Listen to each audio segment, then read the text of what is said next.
Welcome to the Recruiter Startup Podcast. I am down here in Brighton. Do you know where I am, Andy?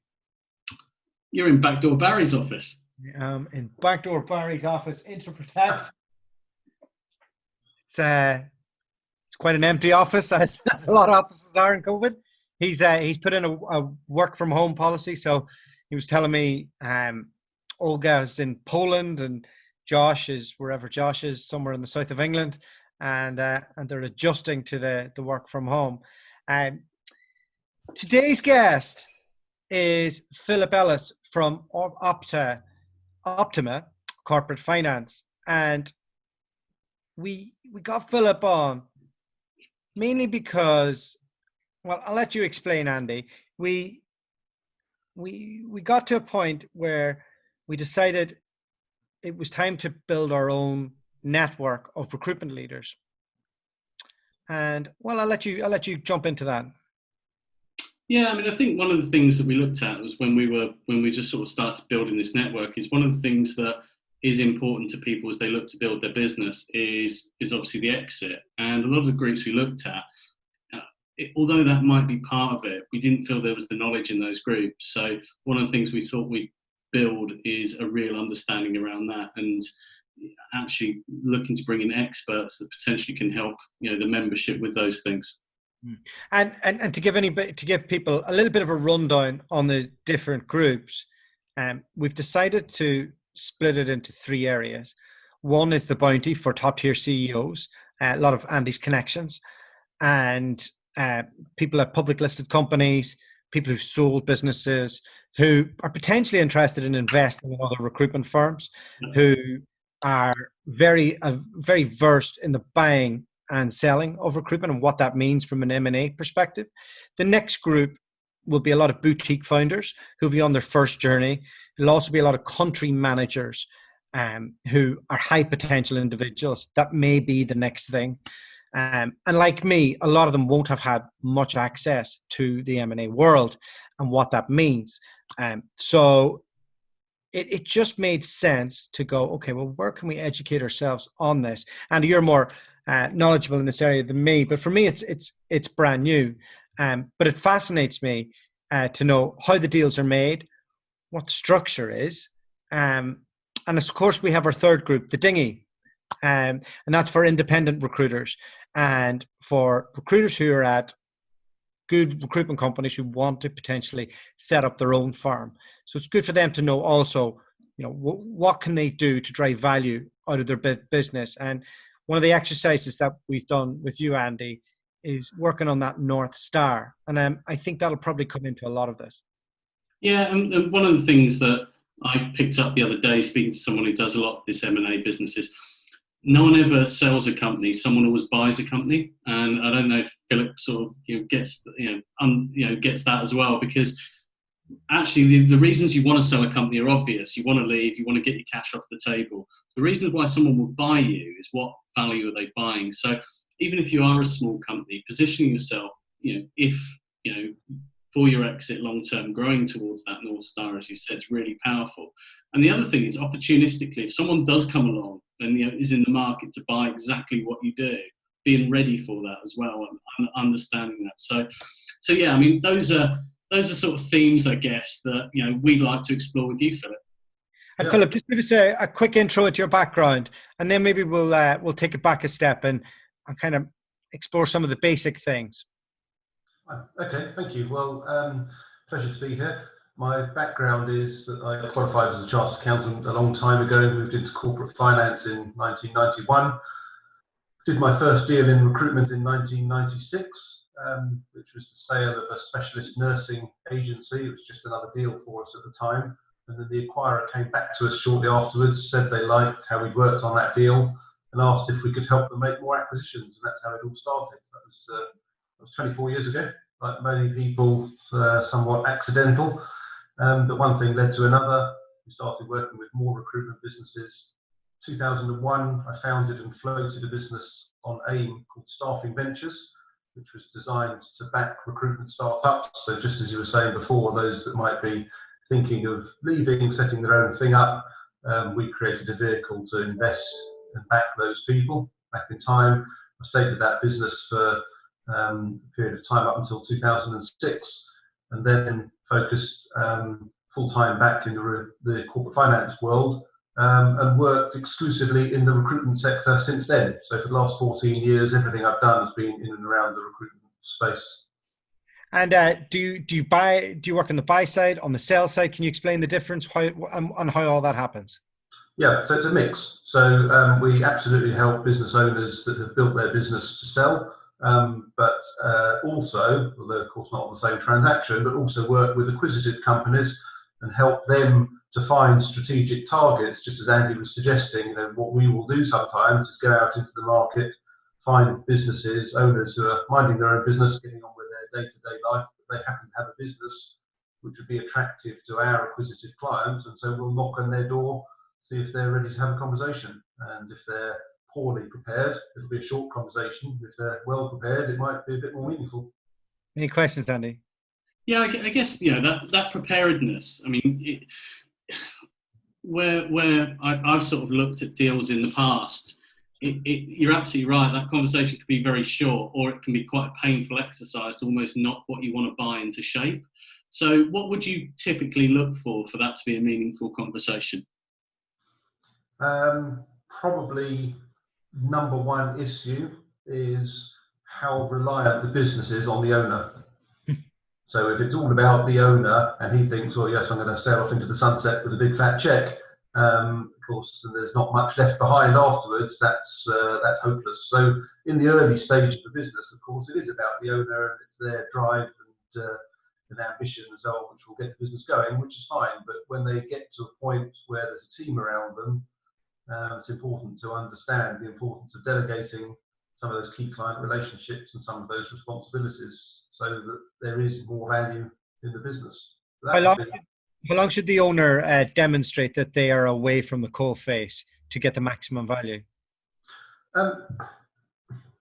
It doesn't matter if they're in the business every day. I mean, it could well be their largest asset in the world, so we wouldn't expect somebody not to be there, but devolving those key client relationships, giving some autonomy to management, giving them some training, bringing them through developing their careers. Those are all good indicators from a buyer's perspective as to whether suitable steps have been taken or whether all the value still resides in that founder.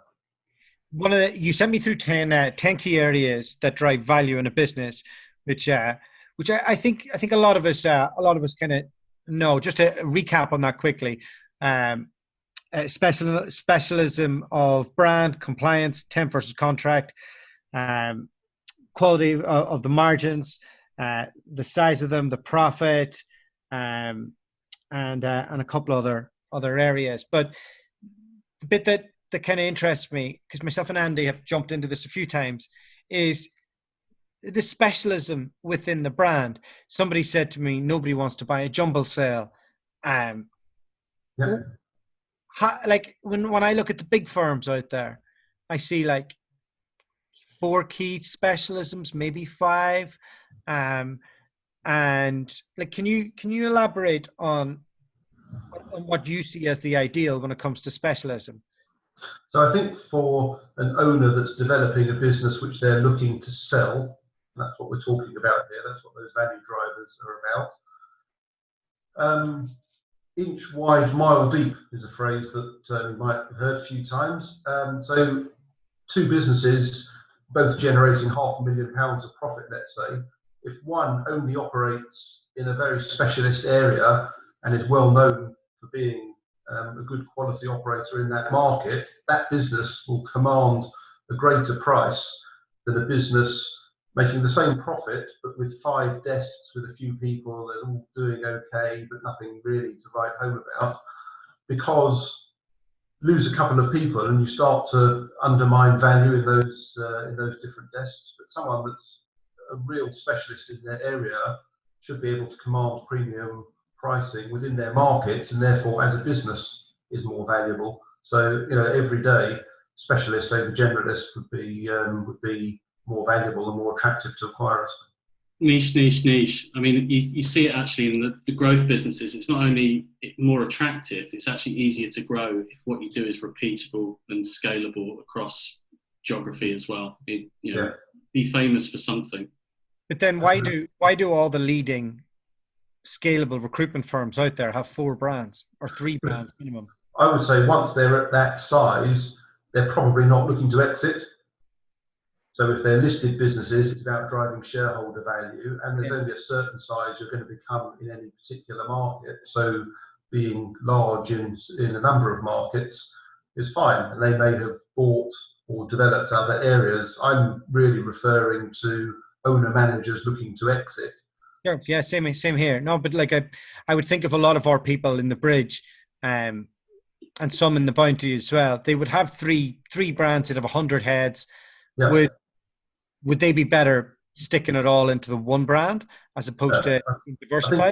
I think if you've got 100 people, it doesn't have to be 100 by the way, but if you've got 100 people in a brand, that has some size and scale already, and absolutely makes sense. And what you want is for those 3 brands to be complementary.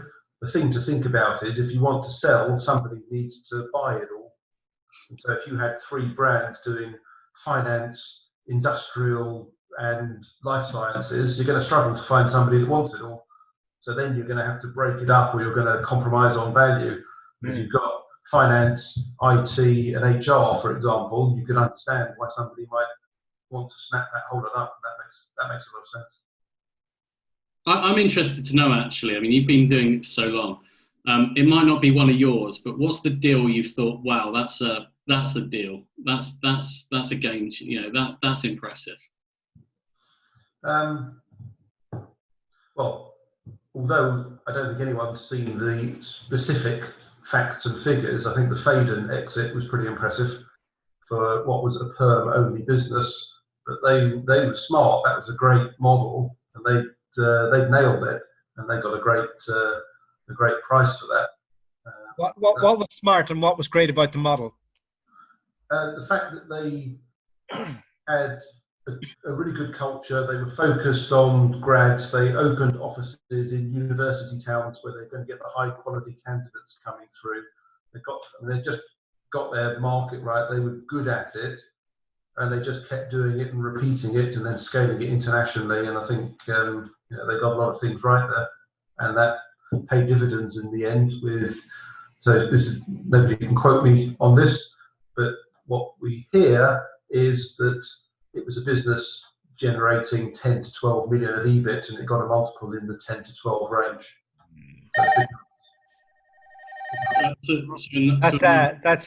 That's Adam Buck calling. He's probably still reversing the charges as well.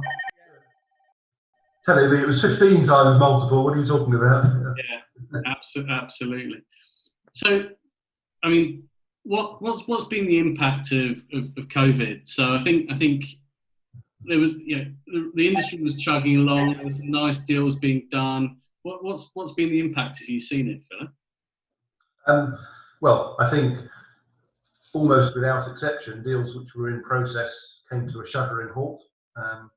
We have a deal scheduled to complete next Friday, which was in process pre-COVID, but apart from that, we don't have visibility of a series of transactions happening at the moment, and I think everybody's re-evaluating. I think if I was buying a business today, I wouldn't be valuing it purely on pre-COVID performance. Why would I?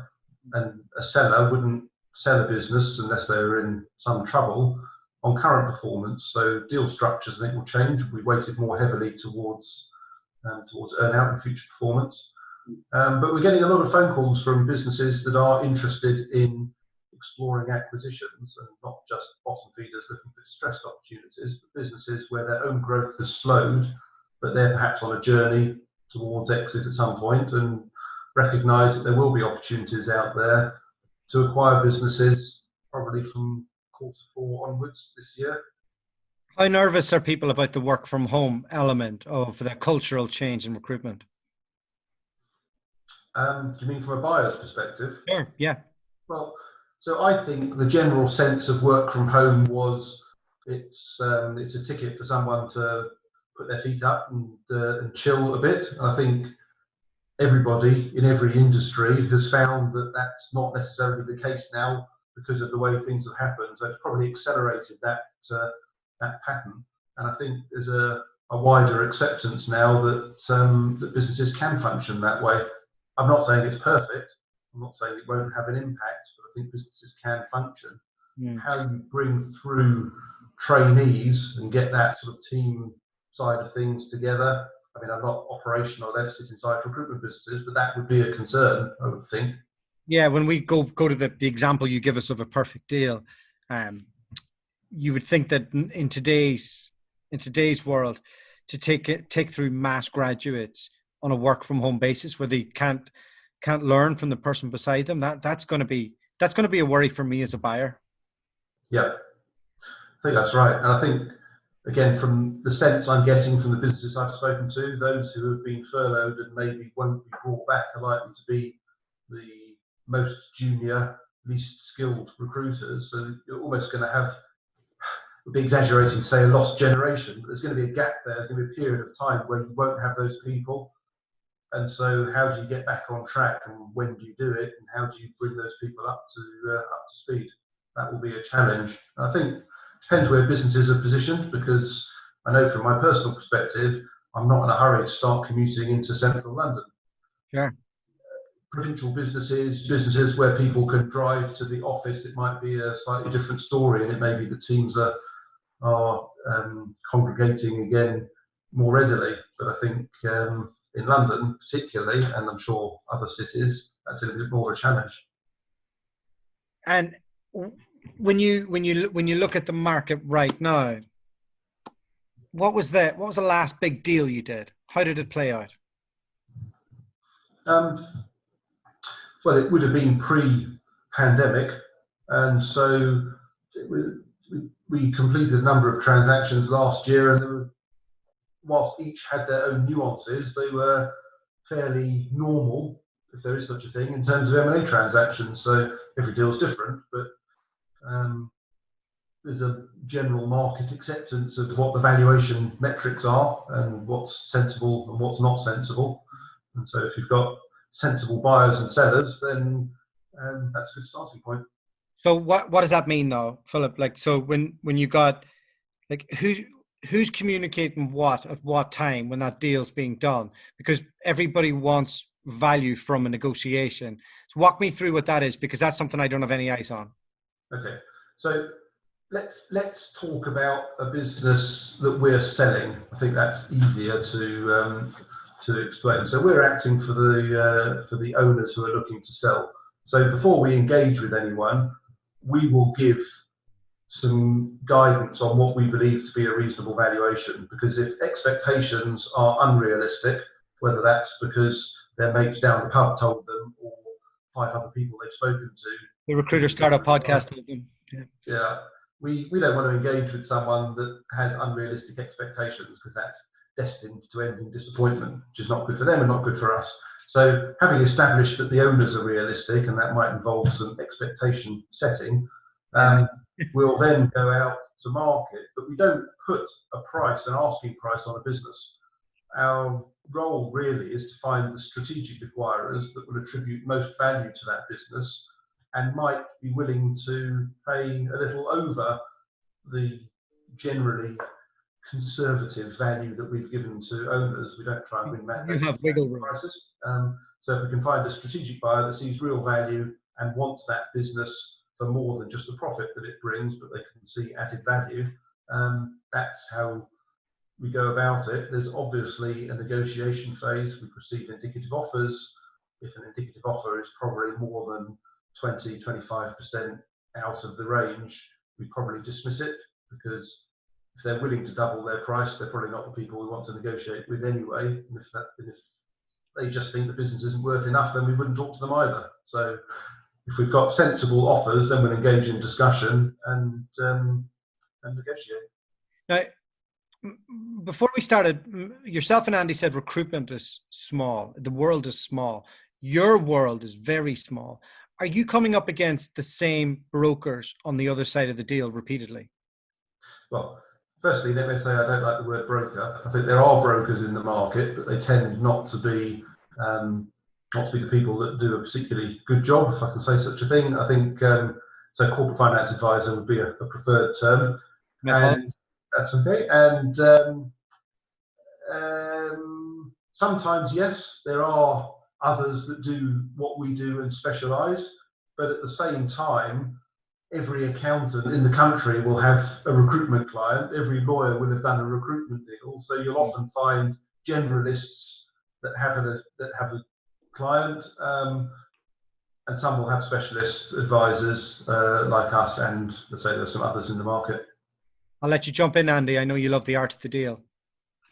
Love the art of the deal. So, I mean, what's interesting for me is the different types of buyers. I mean, what are the different nuances? I mean, I think we obviously got trade sale, we've got VCPE. I think the one that is becoming more interesting, certainly in the UK market, is EBT with the changes in CGT. So, what are the nuances there, Philip? Can you explain what those acronyms are first, though? I'll let Philip do it, but EBT is Employee Benefit Trust. Okay. I think you're probably referring to EOT, which is Employee that's the one. Ownership Trust. Yeah, just as well I got to explain it. Employee Ownership Trust. Sorry, yeah. EBT is there. EBT was a sort of dim and distant tax ploy that got a few people into some hot water. So it's EOT, the Jimmy Carr scheme. Employment Ownership Trusts. The way to describe that, I think, is sort of John Lewis model. That's actually what it was modelled on, where the ownership of the business passes to a trust which looks after that business on behalf of the employees. So no tax, no capital gains tax at all for owners that pass their shares into an employee ownership trust. And that business can be run for the benefit of those employees, and then if ultimately it's sold, the employees participate in the proceeds. There are a couple of nuances around it as well that do mean that key directors or managers in the business can obtain part ownership of that business as long as the trust has the majority stake. So I won't get technical and go into the details, but it's relatively new in the market. There have been relatively few deals, but I suspect there'll be more, and it's something that we're certainly looking at if circumstances are appropriate. So that's one area. I suppose the more traditional routes, though, are trade and private equity. And so trade means another recruitment company buying you. Private equity means a private equity house putting the funding in for a change of ownership, typically through a management buyout. So management, second-tier management, then run the business with a financial partner, and the existing owners will leave that business. I suppose two subsectors around that as well. On the private equity side, there are more and more debt funds around these days. So debt funds will similarly look to provide funding to enable a change of ownership, but as the name would suggest, through debt rather than equity. Remains to be seen their appetite for transactions post-COVID, but it is an interesting alternative if the management teams involved are prepared to live with some debt in the business. It enables them to retain more of the equity, so more of the ownership. So definitely something to be discussed. And I think within the trade acquirer heading, that also falls into two distinct categories, I suppose. Domestic, so a UK acquirer, or international acquirers. And for the right businesses, international acquirers can be an attractive option because they might pay premiums. One of the things I'm always curious about, is there a premium for UK companies or with international business at the moment as you're seeing it? Yes, I think two reasons for that, probably. Firstly, they've demonstrated the scalability of the business. So it's not all about the founders sitting in their office. They've proven that they can move their brand and their business into international territories. And I suppose at the moment, this is just a moment in time, but you may remember that word that we used to discuss quite a lot, called Brexit. And so any sort of international play that mitigates risk and provides hedging of some description is probably attractive. So I wouldn't ever advise a business to move internationally for those reasons, but if they've done it because it was the right thing for the business, then it would command a bit of a premium in terms of valuation over a UK-only business. Philip, are you hearing in your world that people are holding off until the market bottoms out? Do you expect to see a massive surge maybe in January 21? Holding off from selling, you mean? From both, from like, is there a lack of activity based on uncertainty, or are, like, you know, people always say, I don't want to catch a falling knife. I think if somebody with a reasonably healthy business came to me today and said we'd be interested in selling, then through gritted teeth perhaps I'd be saying to them this probably isn't the moment, because best advice would be this can't be the optimal time to get value for your business, because anyone selling now would be sending out signals that they're perhaps having some difficulties. So I don't think it would be the perfect time to look to sell a business, but it may not be that long before that changes, depending on how sentiment goes. From a buyer's perspective, if you're prepared to take on some risk and you can manage that risk, then it could be a good time to buy a business, because you ought to be able to negotiate reasonably favourable terms. And then if you can manage that risk, you might find you've got a good deal. Okay. Well, that's us for today. Any closing thoughts, Andy? No, I think just really interesting. I mean, it's interesting to see someone who's doing this all the time. I mean, I think everyone discusses it and talks about it and thinks that they probably know a little bit about it, but actually to speak to a real expert, insightful. All right. Before I go, big thanks to our sponsors, Vincere Interview, cloud call that I recently installed that I got a call on my laptop, so apologies for that. And to another company. What's your company called, Andy? Rexpand. What do they do? They enable companies to grow. There we go. All right. Thanks so much, Philip. I really appreciate your time. My pleasure. Where can we find you, Philip? Sorry? Where can we find you?